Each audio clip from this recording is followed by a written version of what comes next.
What's happening, my film nerds? David the Film Junkie here, who wants to see some Star Wars Episode 8 set photos featuring some characters and aliens. That's right, first link down below, guys. Not going to show them here because you know the deal, you know the drill.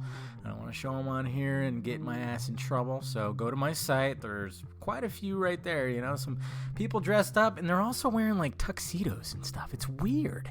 I'm not sure what the hell's going on, and I'm not sure. I almost like had to give it like a double take. I'm like, is this really Star Wars? But apparently so. According to Daily Mail and everything, they're currently in Croatia right now, and somebody was snapping away. So go check it out, guys. Let me know your thoughts about it down below in the balls area, and I'll talk to you guys later. And thank you for watching, you beautiful people. You go ahead and hit that like, thumbs up button if you'd be so kind. Subscribe to my channel if you haven't already. Subscribe to my other channel too. Follow me on Twitter, Facebook, Google+, and visit filmjunkie.com for all my videos.